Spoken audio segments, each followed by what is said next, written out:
O silêncio de uma casa vazia é o barulho mais alto que existe. Durante 4 anos, esse foi o único som que me acompanhou.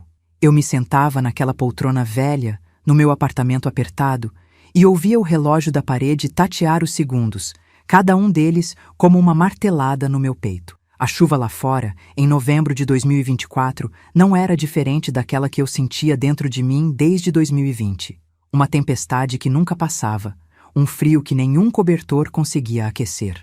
Eu olhava para as minhas mãos, agora mais manchadas pelo tempo, trêmulas, e me perguntava onde foi que eu errei. Meu nome é Roberta Alves, tenho 64 anos, mas a verdade é que eu parei de contar a idade no dia em que a vida parou de fazer sentido.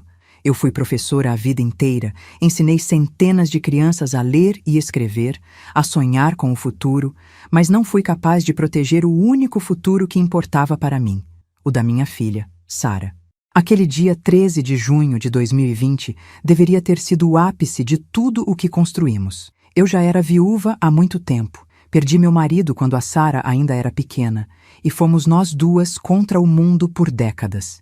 E ali estava ela, linda, num vestido de noiva que parecia ter sido costurado com pedaços de nuvens. O sol brilhava lá fora, um sábado quente que enganava a gente, fazendo parecer que nada de ruim poderia acontecer num dia tão azul. Eu estava no vestíbulo da igreja, ajeitando meu vestido pela 10ª vez, sentindo aquele frio na barriga de mãe que vai entregar a filha para uma nova vida. Faltavam 20 minutos para a marcha nupcial. 20 minutos para eu caminhar com ela até o altar. Mas a porta se abriu, e quem apareceu não foi a Sara, foi a Letícia, a madrinha de casamento dela, com os olhos esbugalhados, o rosto vermelho e a voz sumindo. Ela me disse as palavras que destruíram meu mundo. Dona Roberta, a Sara foi buscar uma coisa no carro 1 hora atrás e não voltou. O que veio depois foi um borrão de desespero. O carro dela estava lá, no estacionamento, trancado. O celular? Caixa postal. Os convidados começaram a cochichar, aquele som de abelhas zumbindo que irrita a alma. E no meio de tudo, o Danilo Morrison, o noivo. Ele estava lá, com aquele terno caro, o rosto impecável, fingindo um choque que, na época, eu achei que fosse dor. Mas hoje, com o que eu sei, eu vejo o que era. Era cálculo. Era o alívio de quem achava que tinha resolvido um problema. A mãe dele, a dona Elizabeth, nem se deu ao trabalho de fingir muito. Ela me olhava com aquele desdém de sempre, como se o desaparecimento da minha filha fosse apenas uma inconveniência social, um atraso no evento que ela tinha planejado para ostentar a riqueza da família Morrison. Ela chegou a dizer para a polícia, na minha frente, que a Sara estava sob muito estresse e que talvez o meu temperamento difícil tivesse assustado a menina.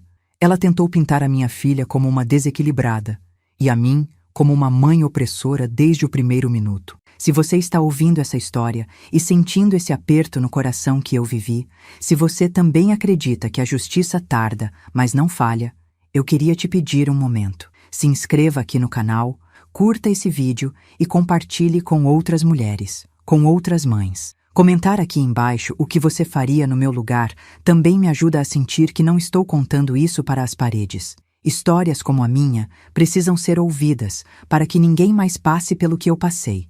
Agora, deixa eu te contar o que aconteceu antes de tudo isso.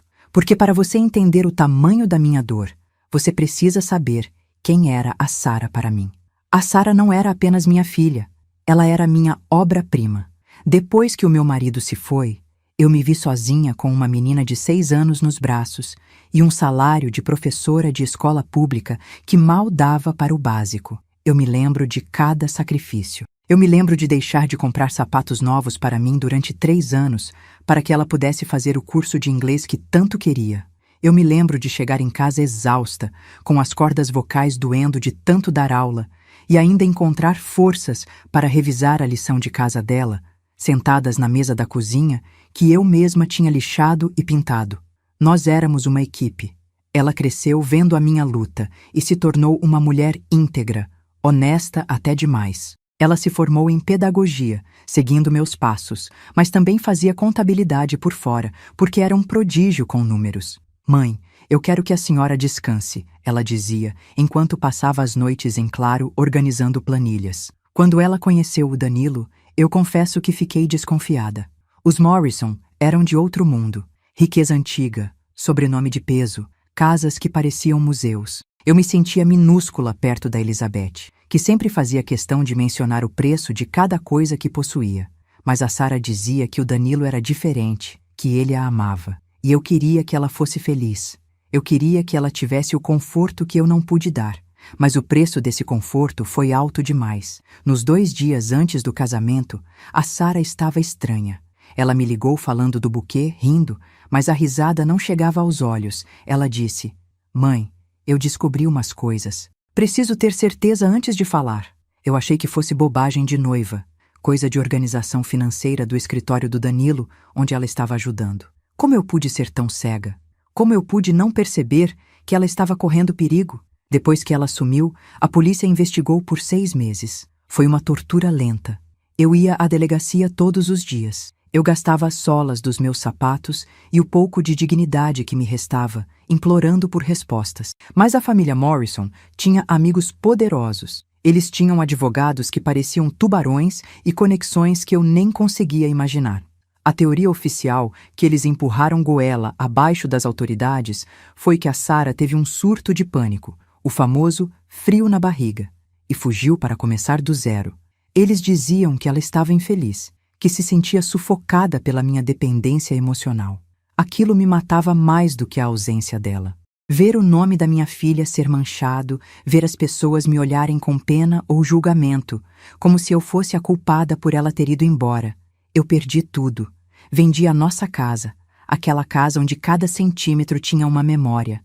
O quintal onde plantamos a roseira no dia da formatura dela, eu tive que deixar para trás. Eu usei cada centavo do meu fundo de garantia, da venda do imóvel, de tudo o que eu tinha guardado para a minha aposentadoria, pagando detetives particulares que só me traziam becos sem saída. Eles me sugavam o dinheiro e me devolviam esperanças vazias. Eu me mudei para esse apartamento pequeno, onde as paredes parecem que vão me esmagar a qualquer momento. Eu vivia de uma pensão minguada, comendo o básico, apenas existindo porque, no fundo, uma parte de mim ainda esperava o telefone tocar. Os Morrison, enquanto isso, prosperavam. O Danilo aparecia em colunas sociais, sempre sorrindo, enquanto eu morria um pouco a cada dia. Eles até conseguiram uma ordem judicial para que eu parasse de procurá-los. Disseram que eu estava assediando a família, que o meu luto tinha se tornado uma obsessão doentia.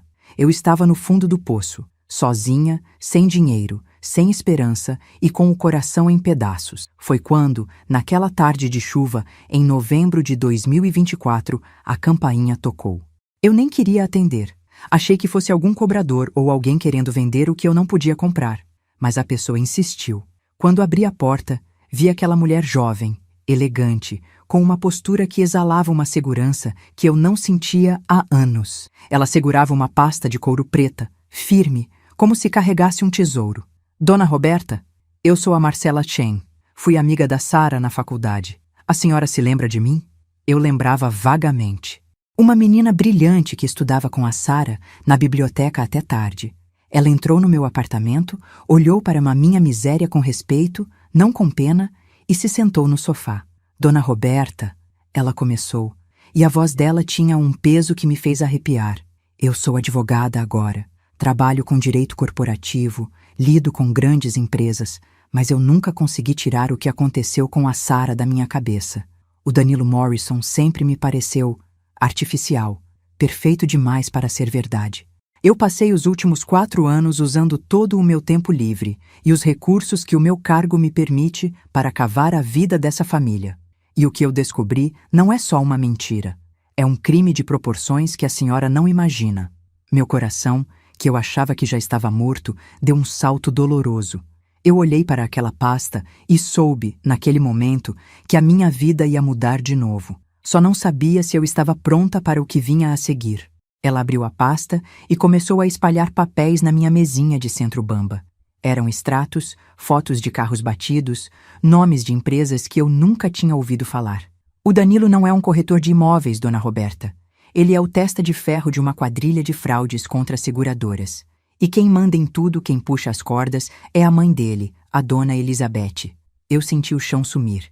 A Marcela me explicou que eles forjavam acidentes de luxo, usavam médicos comprados para dar laudos falsos e recebiam milhões em indenizações.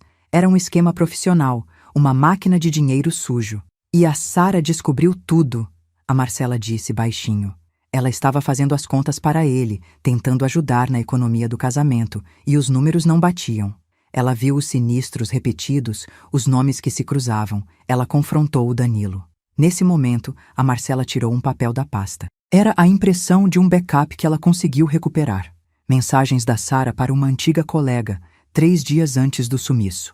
A Sara estava com medo. Ela escreveu: "Eu achei coisas horríveis no escritório dele. Acho que o Danilo é um criminoso.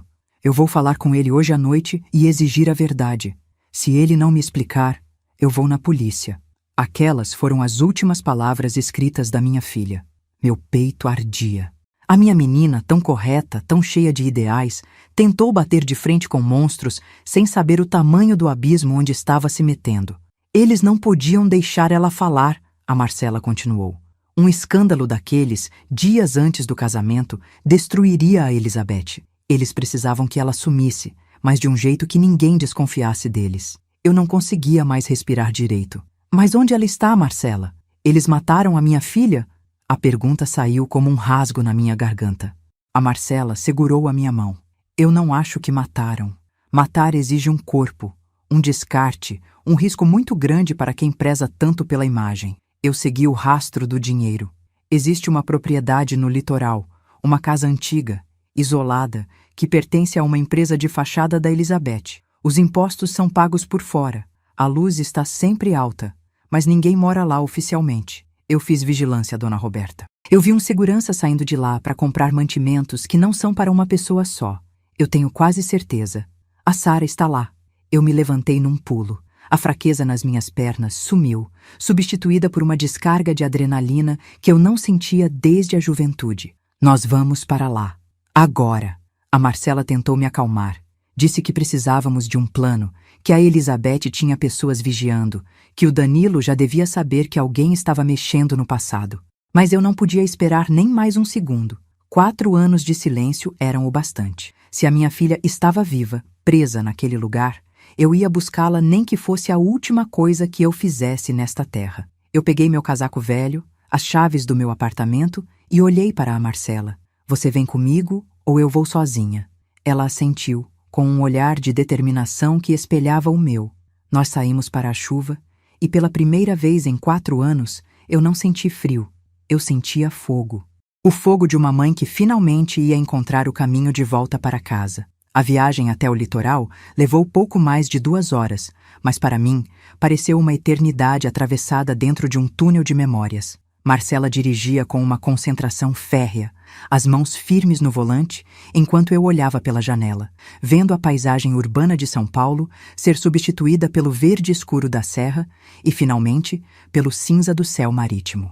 Cada quilômetro que deixávamos para trás me fazia mergulhar mais fundo nos 4 anos que me foram roubados. Eu me peguei lembrando de detalhes que o desespero tinha enterrado. Lembrava da Sara com 6 anos, quando ela perdeu o primeiro dente e ficou preocupada se a fada do dente encontraria nossa casa humilde. Eu disse a ela que o amor era como um farol, que sempre guiava quem precisava chegar. Quem diria que décadas depois eu seria o barco tentando encontrar o caminho de volta para ela no meio de uma neblina tão espessa? Eu contei para a Marcela, enquanto o limpador de para-brisa ritmava nossa conversa, sobre como foram os primeiros meses após o sumiço. Eu não dormia. Eu passava as noites sentada no quarto da Sara, respirando o cheiro do perfume dela que ainda estava nas roupas. Eu abria o armário e tocava nos tecidos, imaginando onde ela estaria passando frio. A polícia me dizia para ter paciência, mas a paciência é um luxo que uma mãe com a filha desaparecida não possui. Gastei cada centavo da minha reserva, pagando homens que prometiam o mundo e entregavam apenas relatórios genéricos. Um deles, um tal de Dr. Arnaldo, chegou a me cobrar R$ 5.000 por uma pista que dizia que Sara tinha sido vista em uma rodoviária no interior de Minas. Eu fui até lá, passei 3 dias dormindo em bancos de madeira, mostrando a foto dela para cada passageiro, para cada motorista. No final, era apenas um engano. Ou pior, uma mentira para me arrancar o pouco que restava. A humilhação que os Morrison me fizeram passar também voltou com força. Eu me lembro de uma tarde, cerca de 1 ano depois do desaparecimento, em que eu fui até a sede da empresa do Danilo. Eu só queria olhar nos olhos dele. Eu achava que, se ele estivesse escondendo algo, eu veria a culpa. Mas o que eu vi foi algo muito pior: indiferença. Ele me recebeu em uma sala luxuosa, com vista para a cidade, e teve a audácia de me oferecer um café, enquanto dizia que precisava seguir com a vida. Ele disse que a Sarah tinha sido imatura ao fugir e que ele já estava conhecendo outra pessoa. A mãe dele, a Elizabeth, entrou na sala logo em seguida. Ela nem se sentou.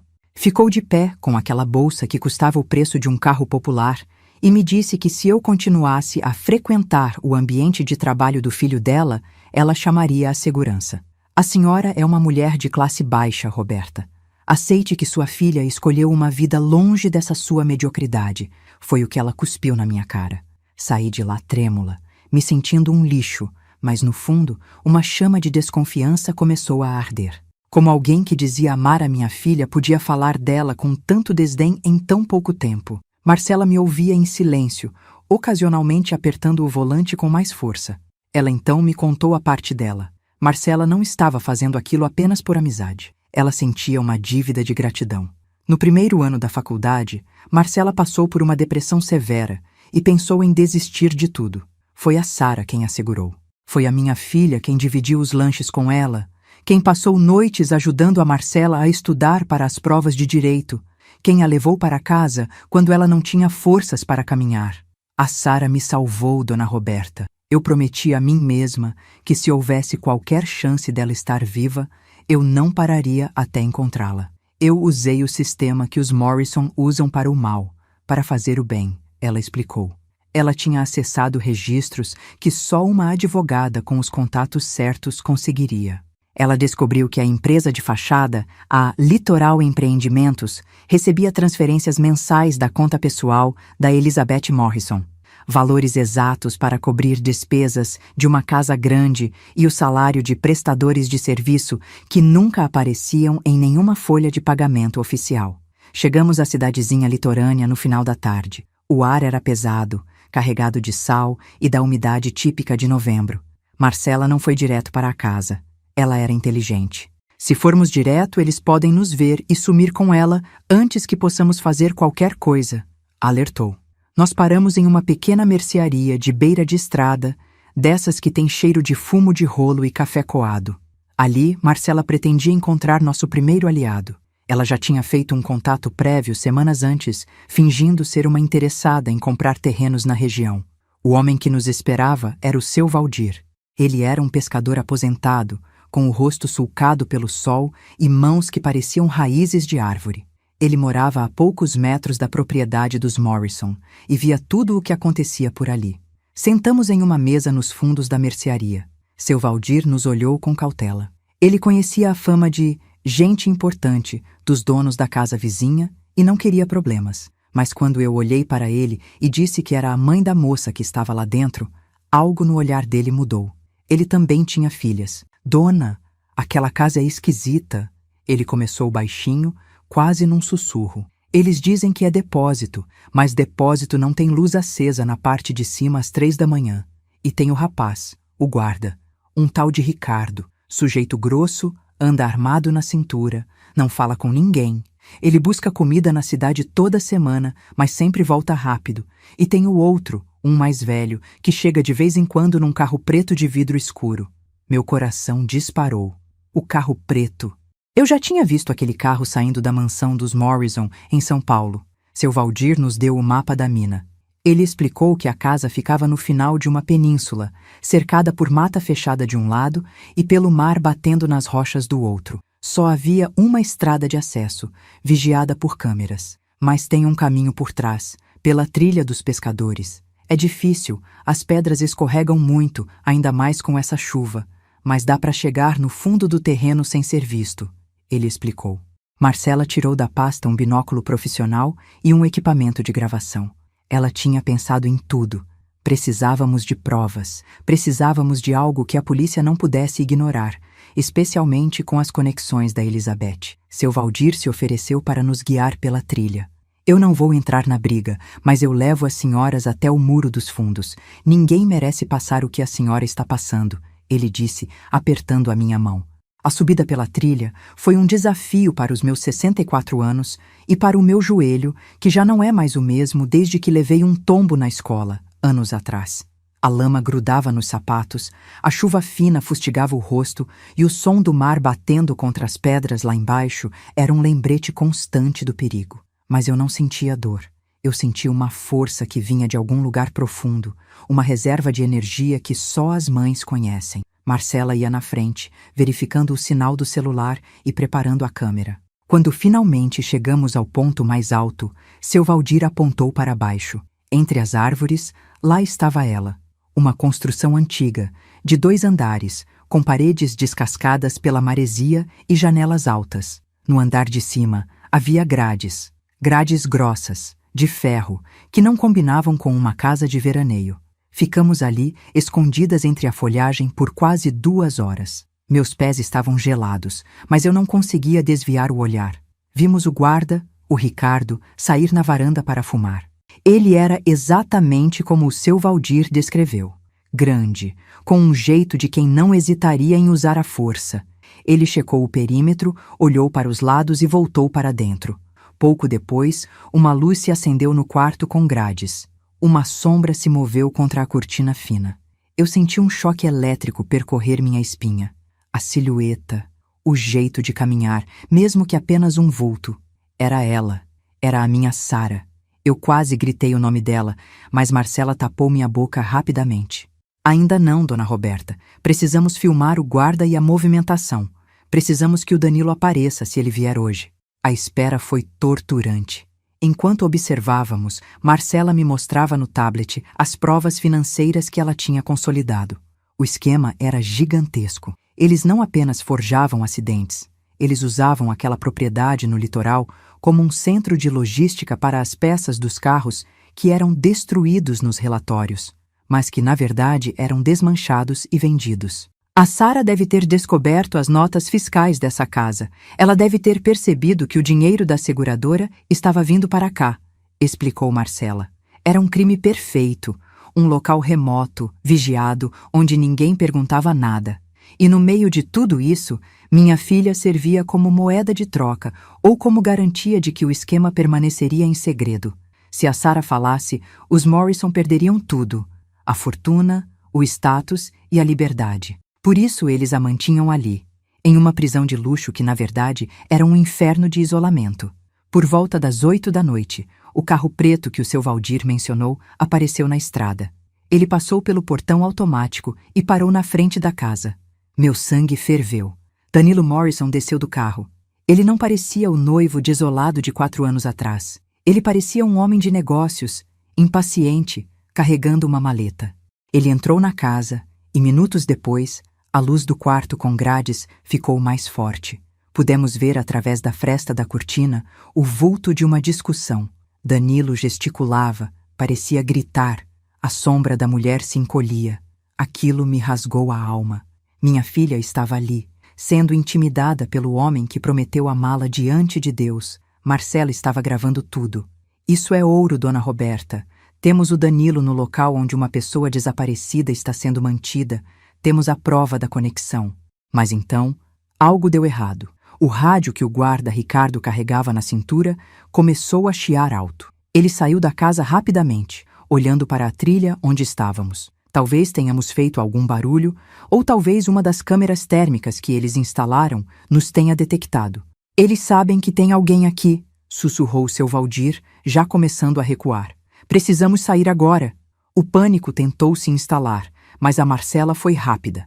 Ela guardou o equipamento e me puxou pelo braço.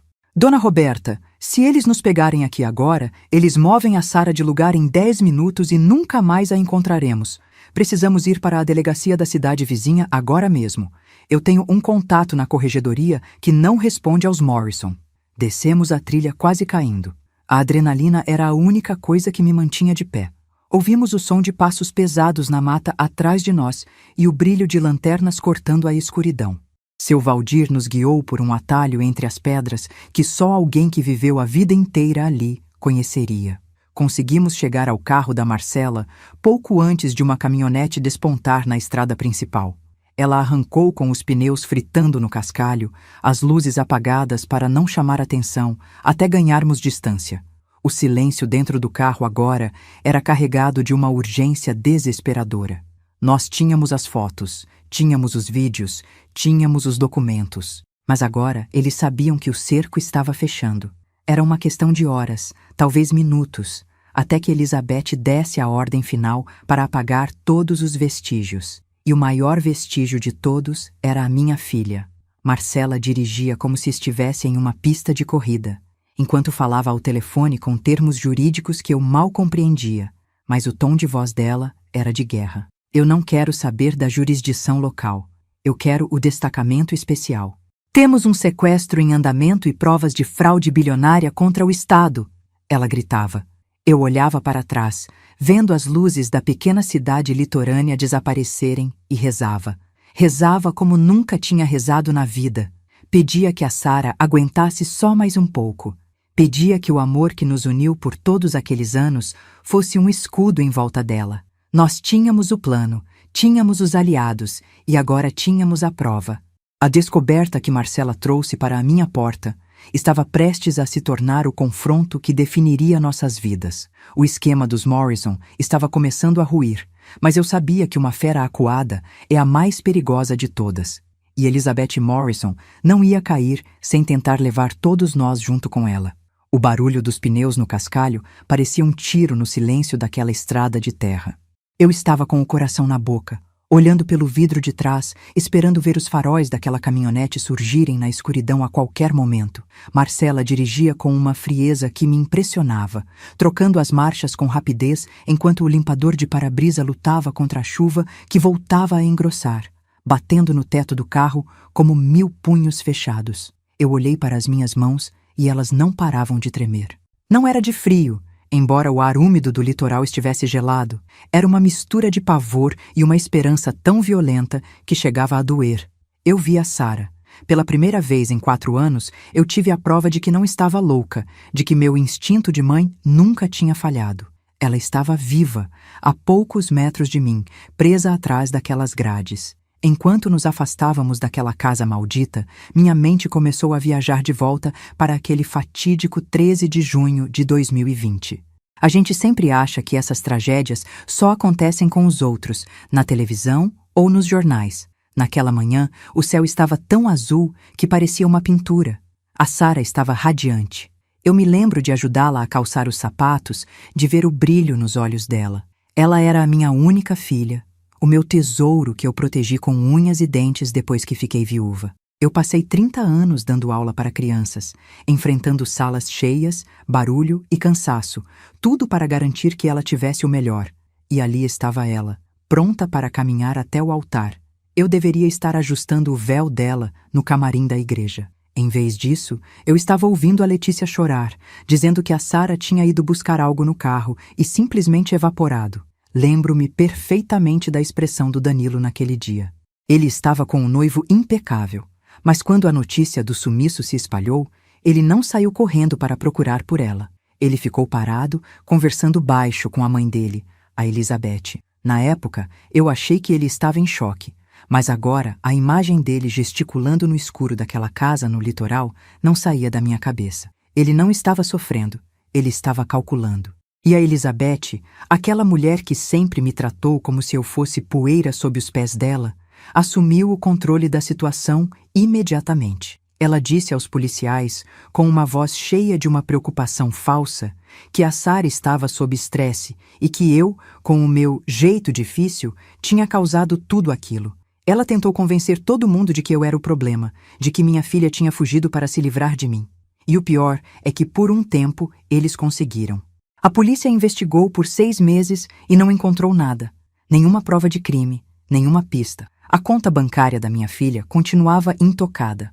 O Danilo até pagava o aluguel do apartamento dela, posando de noivo fiel que ainda esperava a volta da amada. Enquanto isso, eu desmoronava. Vendia minha casa porque cada canto dela tinha o riso da Sara. A cozinha onde fazíamos bolos, o jardim onde plantamos aquela roseira, tudo se tornou um lembrete insuportável da minha perda. Mudei-me para um estúdio pequeno e gasto, onde a solidão era minha única visita. Gastei cada centavo da minha aposentadoria com detetives que me enganavam, que me davam esperanças falsas só para tirar o pouco que eu tinha. E sempre que eu tentava questionar os Morrison, eles usavam sua influência para me silenciar, dizendo que eu estava assediando a família. Dona Roberta, olhe para mim. A voz da Marcela me trouxe de volta ao presente. Ela tinha parado o carro em um acostamento escuro, longe da casa. Eles sabem que estivemos lá, mas não sabem quem somos exatamente. O Ricardo não conseguiu nos ver de perto na mata, mas o Danilo está lá agora. Isso muda tudo. Ela pegou o celular e começou a digitar furiosamente. Marcela não era apenas uma advogada, ela era uma estrategista. Ela me explicou que tinha configurado alertas para qualquer movimentação nos registros das empresas dos Morrison. Eu encontrei o rastro, Dona Roberta. A Sara descobriu que eles estavam usando uma empresa de logística para forjar acidentes e receber seguros milionários. Eles usam oficinas de fachada para destruir carros deliberadamente e até médicos para assinar laudos falsos. A Sara viu as planilhas. Ela era boa demais com números e percebeu que o dinheiro do casamento estava vindo de um crime. Eu olhei para os documentos na pasta que a Marcela trazia.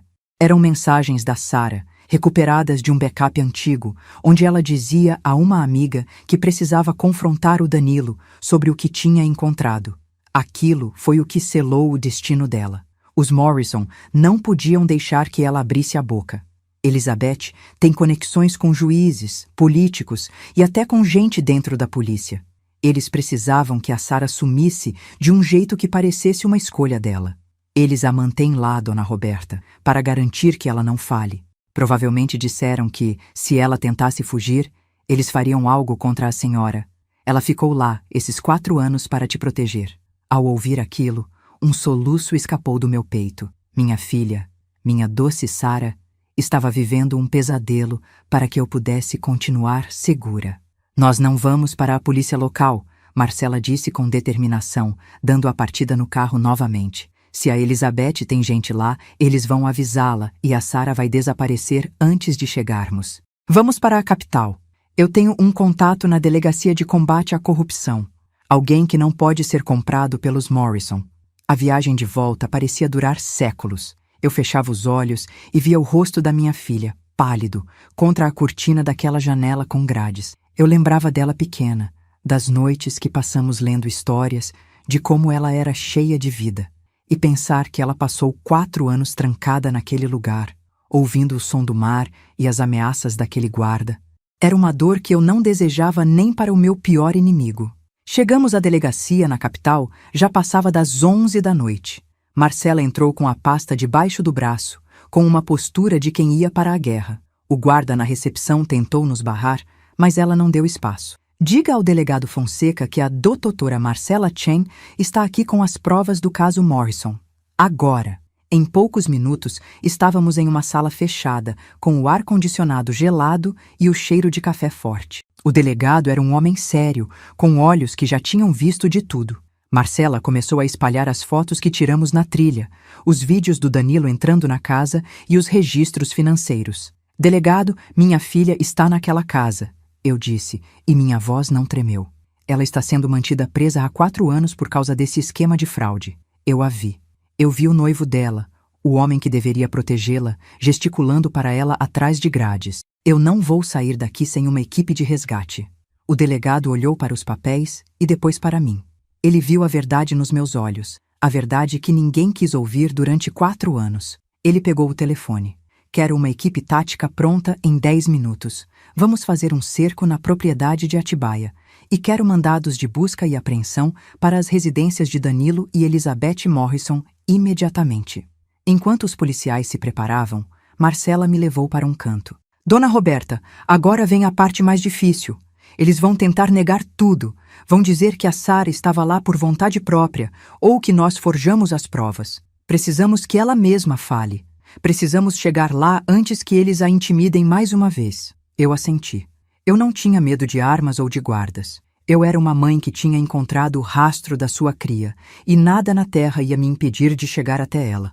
Voltamos para a estrada, desta vez em um comboio de viaturas com as luzes apagadas e as sirenes silenciosas para não alertar os criminosos. O trajeto que levei 2 horas para fazer com a Marcela agora parecia ser feito na velocidade da luz. O delegado Fonseca ia na viatura da frente e nós vínhamos logo atrás. A chuva não dava trégua, transformando a estrada em um espelho escuro.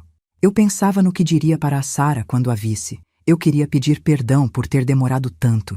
Queria dizer que nunca, nem por um segundo, eu acreditei que ela tinha me deixado por vontade própria. Quando nos aproximamos da entrada da península, as viaturas pararam. Os policiais começaram a desembarcar, movendo-se como sombras pela mata, seguindo as instruções que a Marcela e o seu Valdir tinham dado mais cedo. Eu queria ir junto, mas o delegado me segurou. Dona Roberta, fique no carro com a doutora Marcela. É perigoso. Assim que garantirmos o perímetro, a senhora entra. Eu queria protestar, mas Marcela segurou minha mão. Ele está certo. Se algo acontecer agora, os Morrison usam isso contra nós no tribunal. Vamos fazer tudo dentro da lei para que eles nunca mais saiam da cadeia. Ficamos ali, no silêncio do carro, observando os vultos dos policiais desaparecendo entre as árvores. O tempo parecia ter parado. Cada minuto era uma agonia. De repente, ouvimos um som abafado de discussão vindo da direção da casa, seguido por um grito que fez todo o meu corpo se arrepiar. Era um som de confronto, de algo se quebrando. Eu não consegui mais ficar parada. Abri a porta do carro e saí correndo pela lama, ignorando os gritos da Marcela para eu voltar. Eu precisava chegar àquela casa. Eu precisava ver o fim daquele pesadelo com meus próprios olhos. A cena que encontrei, ao chegar perto da varanda, era de puro caos. Policiais estavam imobilizando o guarda Ricardo no chão. A porta da frente tinha sido arrombada. Eu entrei na casa sentindo o cheiro de mofo e mar, subindo as escadas com uma agilidade que eu nem sabia que ainda possuía. No corredor do 2º andar, o delegado Fonseca estava diante da porta com o cadeado pesado. Ele chutou a porta e ela se abriu com um estrondo.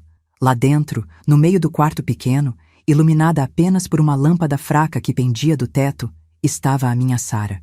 Ela estava encolhida em um canto, protegendo o rosto com as mãos, tremendo violentamente. O Danilo estava parado perto da janela, com o rosto pálido e as mãos para cima, cercado por 2 policiais armados. Quando eu entrei, a Sara levantou os olhos. Por um segundo, ela não me reconheceu. Ela achou que eu era mais um fantasma criado pela solidão daqueles anos. Mas aí eu falei com a voz embargada. Sara, minha filha, a mamãe está aqui. O grito que ela deu ao se lançar nos meus braços foi algo que eu nunca vou esquecer. Era um som de libertação, de 4 anos de dor sendo expelidos de uma só vez.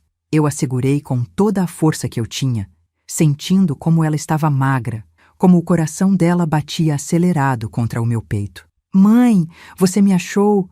Você me achou! Ela soluçava, agarrada ao meu casaco como se o mundo fosse desmoronar se ela me soltasse. Eu olhei por cima do ombro dela para o Danilo, que estava sendo algemado. A máscara de homem perfeito tinha caído. Ele parecia um rato acuado, um covarde que tinha destruído a vida de uma mulher para proteger o dinheiro sujo da mãe. Mas a vitória ainda não estava completa. Enquanto descíamos as escadas, amparando a Sara, vimos o delegado atendendo o rádio. O rosto dele ficou tenso. Atenção a todas as unidades. A suspeita Elizabeth Morrison foi interceptada tentando deixar a cidade. Ela está em um comboio na rodovia principal. O cerco estava se fechando, mas eu sabia que Elizabeth não se entregaria sem lutar. Ela ainda tinha cartas na manga, e o confronto final estava apenas começando. Eu olhei para minha filha, agora segura ao meu lado, e soube que, não importa o que viesse a seguir, o silêncio dos Morrison tinha acabado. Naquele momento, dentro daquela casa úmida, com o som do mar batendo lá fora e o brilho das lanternas da polícia cortando o mofo do ambiente, o tempo pareceu derreter. Segurar a Sara nos meus braços não era apenas recuperar uma filha. Era como se eu estivesse costurando minha própria alma de volta ao corpo, pedaço por pedaço, depois de 4 anos sendo apenas um fantasma que caminhava pela terra. Eu sentia os ossos dela sob a pele fina, o tremor que não parava, e aquele cheiro de isolamento que impregnava o cabelo dela. Mas ela estava ali, O calor do corpo dela era real, a prova de que todo o meu sofrimento, toda a minha teimosia que as pessoas chamavam de loucura, tinha um propósito divino. Enquanto os policiais levavam o Danilo para fora, eu vi o rosto dele sob a luz fria da varanda. Ele tentou desviar o olhar, mas eu fiz questão de me aproximar, amparando a Sara. Ele estava algemado, aquele homem que um dia eu chamei de genro, aquele que eu ajudei a escolher o terno do casamento. Ele não passava de um covarde, um homem que usou o amor da minha filha como uma ferramenta de contabilidade para o crime. Você nunca mais vai tocar nela, eu disse, e minha voz saiu com uma calma que me assustou. Não era ódio, era uma sentença. Ele não disse nada. O silêncio dele era a confissão final da sua mediocridade. Mas eu sabia que o verdadeiro monstro ainda estava à solta, e ela tinha garras muito mais profundas do que o filho. Fomos levadas para o hospital da cidade vizinha sob escolta. O delegado Fonseca foi impecável, mas a Marcela não saiu do nosso lado nem por um segundo. No banco de trás da viatura, a Sara não soltava a minha mão. Ela a apertava com tanta força que os meus dedos ficavam brancos, como se ela tivesse medo de que, se me soltasse, acordaria de volta naquele quarto com grades. Foi durante esse trajeto, enquanto as luzes da estrada passavam rápidas, que eu comecei a mergulhar de novo no abismo dos últimos 4 anos para entender como chegamos ali. Eu precisava contar para ela, e precisava que você entendesse o que significa para uma mulher de 64 anos perder tudo e ser chamada de louca por quem deveria protegê-la. Sabe, quando a Sara sumiu, eu não perdi só a minha filha, eu perdi a minha identidade. Eu passei 30 anos sendo a professora Roberta, aquela que todo mundo respeitava no bairro, que os pais confiavam para educar seus filhos, mas de repente eu me tornei a mulher transtornada que não aceita o abandono da filha. Os Morrison fizeram um trabalho cirúrgico. A Elizabeth, com aquele sorriso de porcelana e as doações que fazia para instituições de caridade, convenceu a vizinhança inteira de que eu era instável. Ela dizia para as minhas antigas amigas, no salão de beleza ou na saída da missa, que eu estava projetando minhas frustrações no Danilo e que a Sara tinha fugido para respirar, para longe da minha carência sufocante. Isso dói mais do que a falta de dinheiro. Dói ser olhada com pena por quem te conhecia. Eu me lembro de uma tarde, 1 ano depois do desaparecimento, em que eu fui ao supermercado e encontrei a mãe de um antigo aluno. Ela mudou de corredor para não falar comigo. Eu senti como se estivesse com uma doença contagiosa. O isolamento social que os Morrison me impuseram foi a primeira prisão que eles construíram. Eles queriam que eu me sentisse tão pequena, tão insignificante, que eu desistisse de procurar. Mas eles não conheciam a fibra de uma mulher que criou uma filha sozinha, depois de enviuvar cedo. Meu marido, o pai da Sara, morreu de um infarto fulminante quando ela tinha apenas 8 anos. Naquela época, eu achei que o mundo ia acabar. Eu dava aula de manhã, à tarde e à noite para pagar as contas. Eu me lembro de chegar em casa às 10 da noite, com as pernas inchadas, e ainda sentar com a Sara para fazer os trabalhos de escola dela. Nós tínhamos um pacto. A gente nunca desistia uma da outra. E foi esse pacto que me manteve viva nesses 4 anos de escuridão. Eu vendi a casa que construímos com tanto suor, abri mão de cada lembrança material, de cada móvel que tinha a nossa história, apenas para ter o que comer e para pagar aqueles detetives que, no fim, eram apenas urubus se alimentando da minha desgraça. No hospital, os médicos confirmaram o que eu temia. A Sara estava desnutrida, com anemia severa e uma deficiência de vitamina D por não ver o sol por meses a fio. Mas o pior eram as cicatrizes invisíveis. Ela me contou, em sussurros, enquanto as enfermeiras colhiam o sangue dela, como tudo aconteceu. No dia do casamento, ela tinha ido ao carro buscar uma pasta de documentos que tinha esquecido. Ela queria mostrar ao Danilo as provas da fraude antes da cerimônia, achando que ele fosse uma vítima da mãe. Mas ele a estava esperando no estacionamento. Ele a dopou ali mesmo, no carro dele, enquanto os convidados entravam na igreja. Quando ela acordou, já estava na casa do litoral, com a Elizabeth sentada ao lado da cama, dizendo que se ela fizesse qualquer barulho, se ela tentasse fugir ou falar com a polícia, eles usariam as conexões deles para me prender por algum crime que eles mesmos forjariam. Eles disseram que você estava velha e pobre, mãe. Disseram que ninguém acreditaria em você. A Sara soluçava. Enquanto eu ouvia aquilo, minha tristeza se transformou em uma raiva fria e calculada. Eu olhei para a Marcela, que estava no corredor conversando com o delegado, e soube que a nossa missão estava apenas na metade. Não bastava resgatar a Sara. Era preciso destruir o sistema que permitiu que isso acontecesse. A Marcela entrou no quarto com o tablet na mão. Dona Roberta, a Elizabeth foi presa no aeroporto. Ela estava tentando embarcar para o exterior com 2 malas cheias de dinheiro e documentos. Mas ela está alegando que a Sara estava na casa do litoral por livre e espontânea vontade, que ela estava se escondendo da senhora por causa de dívidas. A audácia daquela mulher não tinha limites. Mesmo pega no flagra, ela tentava usar o preconceito social contra mim. Mas a Marcela tinha um trunfo. O seu Valdir, o pescador, não foi o único que viu coisas naquela casa. Eu consegui rastrear os pagamentos que a Elizabeth fazia para os médicos que assinavam os laudos falsos da fraude de seguros. Um deles, um tal de Dr. Reitor, resolveu falar em troca de uma redução de pena. Ele confessou que a Elizabeth o pagou para fornecer os sedativos que foram usados para manter a Sara dopada nos primeiros meses. A rede de corrupção dos Morrison estava começando a se desfazer como um tecido podre. Mas o processo legal seria uma guerra. Elizabeth contratou os melhores advogados do país, homens que cobravam por hora o que eu ganhava em um ano de aposentadoria. Eles tentaram anular as provas que a Marcela colheu na trilha, alegando invasão de privacidade. Eles tentaram pintar o depoimento do seu Valdir como o de um velho confuso e bêbado. Foi um massacre de caráter que durou meses. Eu via a Sara cada vez mais abatida com as notícias do tribunal, e cada vez que um advogado da Elizabeth falava na televisão, eu sentia como se estivessem me dando um soco no estômago. Mas o que eles não esperavam era a força da verdade quando ela encontra a voz certa. A Marcela não era apenas uma advogada brilhante, ela era uma força da natureza.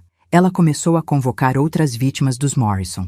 Pessoas que perderam suas pequenas oficinas mecânicas porque o esquema de fraude deles as sufocou. Ex-funcionários que foram ameaçados para ficar em silêncio. O caso, que começou como um sequestro, se transformou no maior escândalo de corrupção e fraude de seguros da história do Estado. A opinião pública, que antes me ignorava, agora estava na frente do fórum com cartazes de apoio. Justiça para Sara e Roberta. Eles escreviam. Houve um dia específico no julgamento que eu nunca vou esquecer. Eu tive que depor. Eu estava sentada ali, naquele banco de madeira fria, de frente para Elizabeth Morrison. Ela estava impecável, com um colar de pérolas e um olhar de superioridade que nem as algemas escondidas sob o xale conseguiam apagar. O advogado dela começou a me questionar sobre a venda da minha casa. A senhora não vendeu a casa por desespero financeiro causado por uma vida de má gestão? Ele perguntou, com um tom de voz que insinuava que eu era uma fracassada. Eu olhei para ele, depois olhei para os jurados, e por fim, fixei meus olhos na Elizabeth. Eu vendi a minha casa porque o amor por uma filha não cabe em 4 paredes. Eu vendi a minha casa porque eu sabia que, enquanto houvesse uma chance dela estar viva, eu não precisava de teto, eu precisava de respostas. Vocês chamam isso de má gestão. Eu chamo isso de ser mãe. Coisa que a senhora Elizabeth nunca vai entender, porque o seu filho é apenas um acessório para o seu crime. O silêncio no tribunal foi tão profundo que dava para ouvir a respiração ofegante da ré. Naquele momento, a máscara dela rachou. Ela perdeu o controle. Começou a gritar que eu era uma professora de 5ª categoria e que ela era intocável. Foi a sua ruína. As consequências começaram a vir em cascata. O Danilo, vendo que a mãe não conseguiria salvá-lo, fez um acordo de delação premiada. Ele contou tudo. Contou como eles planejaram o sumiço da Sara no dia do casamento para evitar que ela os denunciasse. Contou sobre o depósito na casa do litoral e sobre como a Elizabeth monitorava as minhas redes sociais e o meu telefone para garantir que eu continuasse isolada e sem recursos. Cada palavra dele era como um prego no caixão da liberdade daquela família. A empresa dos Morrison foi liquidada para pagar as indenizações milionárias das seguradoras e para compensar as vítimas. Mas a vitória no tribunal era apenas uma parte da história. O verdadeiro desafio era o que vinha depois. Como você volta a viver depois de 4 anos sendo uma prisioneira ou uma mãe que perdeu tudo? A Sarah não conseguia dormir com as luzes apagadas. Ela tinha pânico de espaços fechados e chorava toda vez que ouvia o som de um carro estacionando. Eu tive que aprender a ser a força dela de novo, mas dessa vez eu não estava sozinha. A Marcela se tornou parte da nossa família. Ela nos ajudou a encontrar um lugar pequeno, mas seguro, longe de tudo o que nos lembrava daquela tragédia.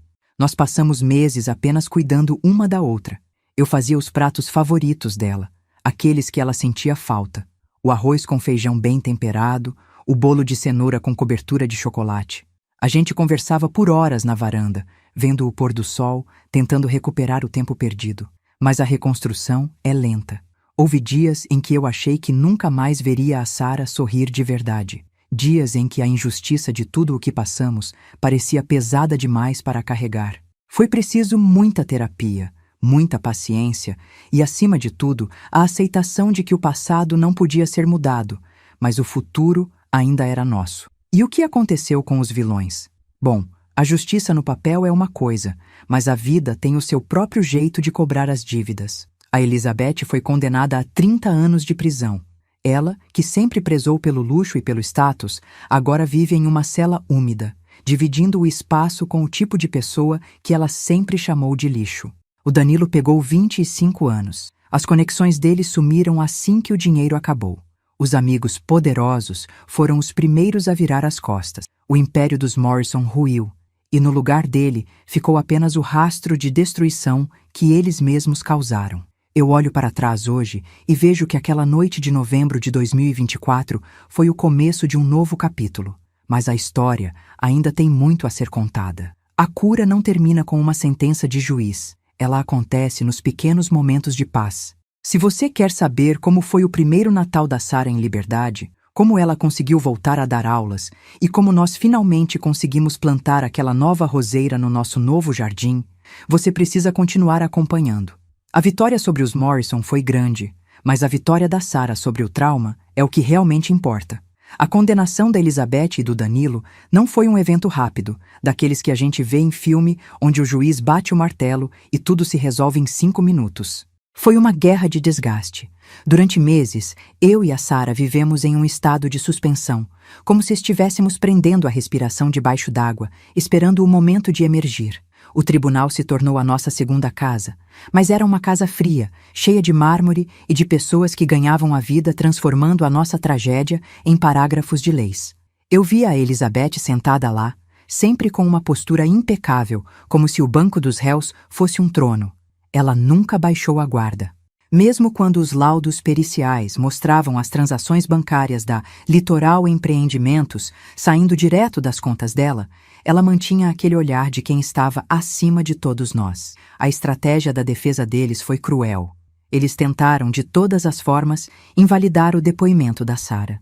Diziam que ela estava com a memória comprometida pelo tempo de isolamento voluntário, que ela sofria de uma síndrome que a fazia criar falsas memórias para me agradar. Ouvir o advogado da Elizabeth perguntar para a minha filha, na frente de todo mundo, se ela não se sentia culpada por ter encenado um sequestro para extorquir a sogra, aquilo quase me fez pular por cima da divisória. A Sarah tremia, as mãos dela não paravam de se mexer no colo, mas ela não desviou o olhar. Marcela tinha treinado ela bem. A verdade não precisa de enfeite, Sarah. Só conte o que você viveu, ela dizia. E a Sarah contou. Contou sobre o gosto amargo do sedativo que o Danilo deu para ela no estacionamento da igreja. Contou sobre as noites em que ela ouvia o guarda Ricardo rir no corredor enquanto ela chorava baixinho. Contou sobre a única janela do quarto, por onde ela via o sol nascer e se pôr sem nunca poder tocá-lo. O depoimento do Danilo foi o que realmente quebrou o espinhaço da defesa. Ele não fez isso por arrependimento, eu sei disso. Ele fez por medo. Quando ele percebeu que as provas da Marcela eram sólidas e que a mãe dele não conseguiria comprar todos os juízes do estado, ele decidiu salvar a própria pele. Ele detalhou o esquema das seguradoras, explicou como eles usavam a Casa do Litoral não apenas para esconder a Sarah, mas para coordenar a logística dos carros de luxo que eram dados como perda total em acidentes forjados. Ele confessou que a ideia de sequestrar a Sarah foi da Elizabeth, porque ela temia que a honestidade da nora destruísse o legado financeiro da família. Minha mãe sempre disse que o silêncio custa caro, mas a exposição custa tudo, ele disse, sem olhar para a Elizabeth. Naquele momento, eu vi a única vez em que a Elizabeth perdeu a compostura. Ela soltou um riso seco, de escárnio, e chamou o próprio filho de rato no meio da sessão. As consequências foram implacáveis. A sentença demorou, mas quando veio, foi como um bálsamo. Elizabeth Morrison foi condenada a 30 anos de prisão por sequestro, cárcere privado, formação de quadrilha e fraude qualificada. O juiz foi duro na sentença, mencionando que a posição social dela tornava o crime ainda mais grave, pois ela usou sua influência para perverter o sistema de justiça e humilhar uma mãe em busca da verdade. O Danilo pegou 25 anos. O guarda Ricardo e o médico que fornecia os sedativos também foram condenados. A empresa deles foi fechada e todos os bens foram bloqueados para pagar as multas e as indenizações. O império que eles construíram sobre mentiras e sobre a dor da minha filha ruiu completamente. Mas a vitória no tribunal era o fim da história dos Morrison, não a nossa. Para nós, o verdadeiro trabalho estava apenas começando. Sair daquele tribunal com o veredito na mão foi como tirar uma armadura de ferro que eu carreguei por 4 anos, mas o que havia por baixo da armadura estava ferido. A Sarah precisava de tempo. Nos primeiros meses, nós nos mudamos para uma casinha pequena, longe da agitação da capital e longe das memórias daquele apartamento onde eu quase morri de tristeza. Era uma casa simples, em uma rua arborizada, onde o som mais alto era o dos pássaros de manhã. Eu voltei a cozinhar com prazer. Fazia aqueles pratos que a Sarah amava, o frango com quiabo, o arroz soltinho, o pudim de leite que ela dizia que ninguém fazia igual ao meu. A reconstrução da rotina foi feita de pequenos passos. A Sarah começou a fazer terapia 3 vezes por semana. No começo, ela nem conseguia falar. Ficava apenas sentada, olhando pela janela. Mas aos poucos, ela foi voltando. Ela começou a ajudar a cuidar do jardim. Nós decidimos que precisávamos de um símbolo para o nosso recomeço. Fomos a um viveiro e compramos uma muda de roseira, igual àquela que tínhamos na nossa antiga casa. Plantamos juntas, no centro do quintal. Essa vai florescer, mãe, ela me disse, e foi a primeira vez que eu vi um brilho de esperança real nos olhos dela. A Marcela se tornou uma presença constante. Ela não era mais apenas a nossa advogada. Ela era a sobrinha que a vida me deu. Ela vinha nos finais de semana, trazia livros, filmes e nos ajudava a entender que o mundo não era apenas feito de pessoas como os Morrison. Aos poucos, a Sarah recuperou o peso. A cor voltou ao rosto dela, mas as marcas psicológicas de 4 anos de isolamento são profundas. Ela ainda tem pesadelos. Às vezes, no meio da noite, eu a ouço chamar meu nome e corro para o quarto dela. Eu a seguro, como fazia quando ela era criança, e digo que ela está segura, que ninguém nunca mais vai tirar ela de perto de mim. Aos poucos, ela começou a sentir vontade de voltar a trabalhar. Ela não queria mais saber de contabilidade ou números. Ela queria voltar para a pedagogia. Ela começou a fazer um curso de atualização e, no ano passado, conseguiu uma vaga em uma escola infantil comunitária. Ver a minha filha saindo de casa com uma bolsa de livros, com um sorriso no rosto e o desejo de ensinar de novo, foi o meu maior prêmio. Mais do que qualquer indenização, mais do que ver a Elizabeth atrás das grades. Hoje, eu tenho 65 anos. A Sarah está com 33. Nós não somos as mesmas pessoas que éramos em 2020. O sofrimento nos mudou, nos tornou mais silenciosas, mas também mais fortes. Eu não tenho mais aquela casa grande, nem as economias que eu guardei a vida inteira. Mas eu tenho algo que o dinheiro da Elizabeth nunca pôde comprar.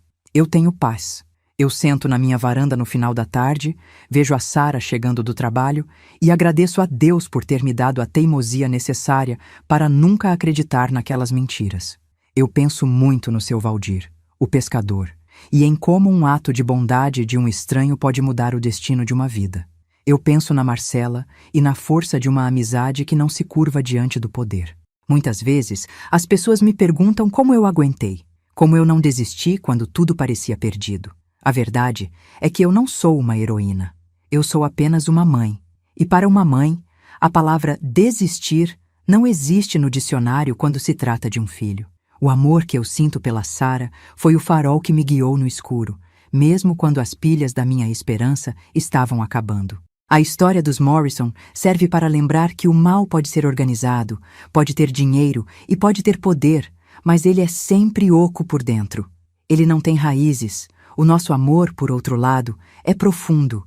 Ele sobreviveu ao cárcere, sobreviveu à humilhação e sobreviveu ao tempo.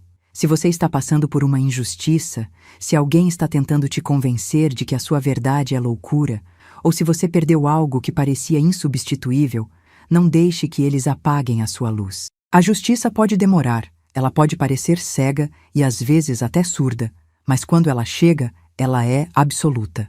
A Elizabeth e o Danilo agora são apenas nomes em processos arquivados, enquanto eu e a Sarah somos vida pulsante. Somos o cheiro da roseira no quintal, somos o café passado na mesa e o riso que voltou a habitar a nossa casa. A nossa jornada foi pavimentada com dor, mas o destino foi a liberdade. E a liberdade, minha amiga, é o único lugar onde vale a pena morar. Eu olho para a minha filha hoje e vejo uma mulher que renasceu. Ela ainda tem suas fragilidades, mas ela tem uma coragem que me inspira todos os dias. Nós vencemos, não apenas os Morrison, mas vencemos o desespero.